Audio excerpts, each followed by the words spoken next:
14 నెలల పెండింగ్ జీతాలు వెంటనే చెల్లించాలి చెల్లించాలి.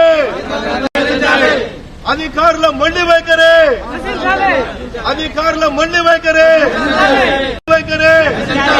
పెండింగ్ లో ఉన్న జీతాలు ఉద్యోగ భద్రత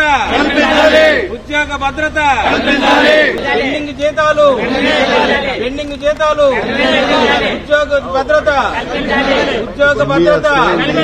ఉద్యోగ భద్రత ఈఎల్సీ బెదిరింపులు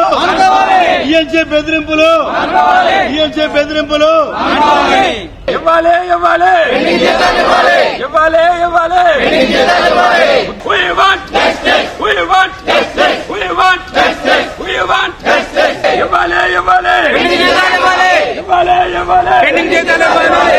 గడిచిన 14 నెలలుగా జీతాలు రాకపోవడంతో పంచాయతీరాజ్లో పనిచేస్తున్నటువంటి సైట్ ఇంజనీర్లు, టెక్నికల్ అసిస్టెంట్లు వీరందరూ కూడా రోడ్డుకెక్కారు. ఈ రోజు విజయవాడ నగరంలో ఉన్నటువంటి పంచాయతీరాజ్ కార్యాలయంకి వెళ్లి అక్కడ ఈఎన్సీతో మాట్లాడడం జరిగింది.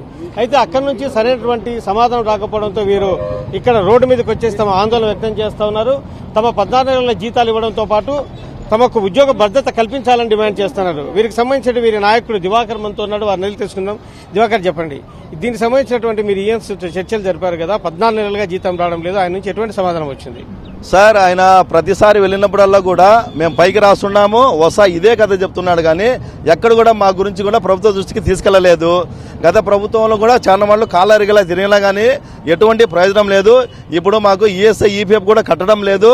గత 14 నెలల నుంచి జీతాలకు ఎంతో ఇబ్బంది పడుతున్నామని 2 సంవత్సరాల నుంచి కూడా ఈఎస్ఐ ఈపీఎఫ్ కట్టడం లేదు. ఎంత కాలరిగలా తిరిగినా కానీ మేము మా యొక్క విజ్ఞప్తిని ఆయన పట్టించుకోవడం లేదు. కేవలం ఆయన కాడ డబ్బులున్నా కానీ అది వేరే దానికి యూజ్ చేసుకున్నాడు. హైర్ వెహికల్స్ కానీ వాళ్ళ యొక్క ఎఫ్టీఏ రెగ్యులర్ వాళ్ళ దాని ఎఫ్టీఏ కోసం దీనికి అడుగుతున్నాడు, కానీ మా పెండింగ్ జీతాల కోసం ఎక్కడ కూడా ఆయన ప్రస్తావించలేదు. మేము ఈ కొత్త గవర్నమెంట్ లో కూడా గౌరవ ముఖ్యమంత్రి గారి దృష్టికి తీసుకెళ్లాము, గౌరవ డిప్యూటీ సీఎం మన పంచాయతీరాజ్ గారి మినిస్టర్ గారి దృష్టికి తీసుకెళ్లాము, అందరి దృష్టి కూడా తీసుకెళ్లాము. కానీ అసలు ఈయననే ఇక్కడే మాకు అడ్డంకి జరుగుతుంది. ఈఎన్సీ ఆఫీస్ లోనే కోట్ల నిధులు వచ్చినా కానీ సీఎం దృష్టికి తీసుకెళ్లినా, పంచాయతీరాజ్ మినిస్టర్ పవన్ కళ్యాణ్ దృష్టికి తీసుకెళ్లినా కూడా ఎందుకు సమస్య పరిష్కారం లేదు? వాళ్ళ నుంచి డైరెక్షన్స్ రాలేదా గవర్నమెంట్ ఈ అధికారులకు? యాక్చువల్ గా వాళ్ళు అడిగినా కానీ వీళ్ళు అవసరం లేదు సార్, మాకు ఇంజనీరింగ్ అసిస్టెంట్ గ్రేడ్ 2 ఉద్యోగులు దండిగా మంది ఉన్నారు కాబట్టి వీళ్ళు అవసరం లేదనే అదే ఈయన చెప్తున్నాడు. ఎందుకంటే ఈయన కన్సర్న్ ఆఫీసర్ కాబట్టి ఈయన చెప్పిందే కూడా వాళ్ళు పరిగణలోకి తీసుకుంటున్నారు. కాబట్టి గత 2009 సంవత్సరం నుంచి గత 14 సంవత్సరం నుంచి పనిచేస్తున్న మమ్మల్ని పక్కన పెట్టి ఈ మధ్య కాలంలో వచ్చేటువంటి ఇంజనీరింగ్ అసిస్టెంట్ 110 జీవోల ప్రకారం తీసుకునే వాళ్ళని కూడా వాడుకుంటున్నా వీళ్ళు అవసరం లేదంటున్నారు. యాక్చువల్ గా జీవో 110 లో ఏం చెప్పిందంటే ఆల్రెడీ ఎవరైతే పనిచేస్తున్నారో వాళ్ళందరినీ కూడా అబ్జర్వ్ చేసి తర్వాత ఉండే వాళ్లకు వేకెన్సీకి నోటిఫికేషన్ ఇచ్చుకోమని జీవో చెప్తే వీళ్ళు వచ్చేసి ఈఎన్సీ ఆఫీస్ వాళ్ళు నిల్ రిపోర్ట్ ఇచ్చారు. ఎవరు కూడా మాకాడ లేరని 2019లో నిల్ రిపోర్ట్ ఇచ్చారు. కాబట్టి దాన్ని బేస్ చేసుకుని మేము గౌరవ హైకోర్టు ఆఫ్ ఆంధ్రప్రదేశ్ లో అప్రోచ్ కావడమైంది. గౌరవ హైకోర్టు ఆఫ్ ఆంధ్రప్రదేశ్ 116 మంది రిజర్వ్ చేసడం జరిగింది, 204 మందిని కండిషన్ ఇచ్చింది. కాబట్టి దాని ద్వారా మధ్యంతర ఉత్తర్వులు ఇస్తూ మమ్మల్ని అందరూ కూడా ఉద్యోగాల నుండి తీసేవద్దని, మాకు ముందైతే ఏ బెనిఫిట్స్ వస్తున్నాయో అవన్నీ కూడా కండక్ట్ చేయమని ఇచ్చింది. అయినా కానీ కూడా మీరు 14 సంవత్సరాలుగా ఉద్యోగం చేస్తున్నారు, 14 నెలలుగా జీతాలు కూడా లేకోకుండా చేస్తున్నారు. అయినా కూడా ఈ అధికార యంత్రాంగం గానీ ప్రభుత్వం గానీ స్పందించకపోవడం పట్ల మీరు ఏ విధంగా ముందుకెళ్లాలని నిర్ణయించుకున్నారు?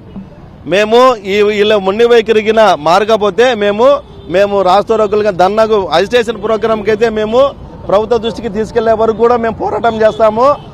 కాబట్టి మా యొక్క సమస్యలు అన్ని పెండింగ్ జీతాలే కాదు, మాకు రెగ్యులర్ గా 1వ తేదీ కల్లా జీతాలు వచ్చేదానికి 300 అండ్ 302 కింద ఎప్పుడైతే ప్రభుత్వం వారు చేస్తారో అంతవరకు కూడా మేము మా పోరాటం ఆగదు.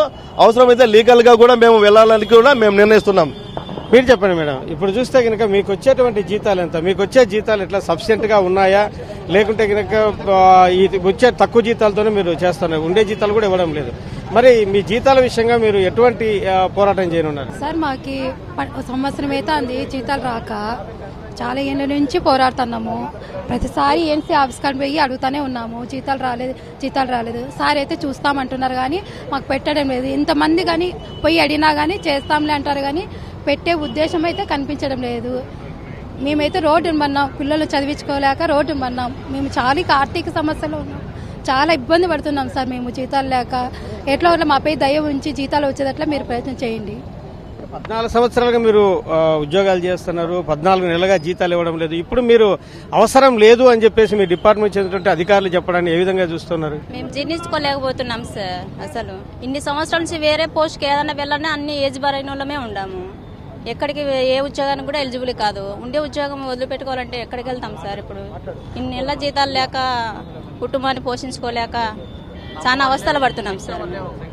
ఇప్పుడు మీరు అవసరం లేదంటున్నది గవర్నమెంట్ అధికారులు అని చెప్తున్నారు మీ నాయకులే, మరి ఎట్లా చెప్తారు? ఏ గవర్నమెంట్ మాకు ఆ విధంగా చెప్పలేదండి. వచ్చిన ప్రతి గవర్నమెంట్ మాకు సపోర్ట్ చేస్తూనే ఉంది. మా అధికారి అయినటువంటి ఈఎన్సీ గారు మాత్రమే ఇటువంటివన్నీ ప్రేరేపిస్తున్నారు. మా జీవితాలతో ఆడుకుంటున్నాడు. ఆల్రెడీ ఒక అతను చనిపోయాడు జీతాలు లేక. ఎన్ని రోజులని అనుభవించాలి? ఆల్రెడీ మేము కోర్టులో ఉన్నాం. మాకే ఆర్డర్స్ ఉన్నాయి. ఇంతకుముందు ఉన్న ఏజెన్సీ ఎట్లిచ్చాడు జీతాలు? మరి అన్ని నెలలు ఈయన వచ్చినప్పటి నుంచే ఈ విధంగా జరుగుతుంది. కనీసం మా ఆఫీస్లోకి మమ్మల్ని రానిట్లా, తీసేసామని చెప్తాడు. కొన్ని రోజులు వాళ్ళనే జీతాలు ఇమ్మని చెప్తాడు. అంతా ఏనిష్టమా?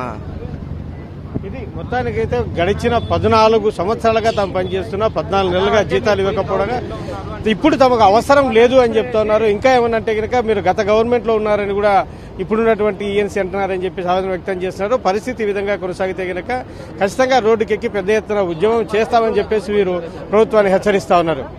కెమెరామెన్ అస్గర్తో విజయచంద్రన్, విజయవాడ.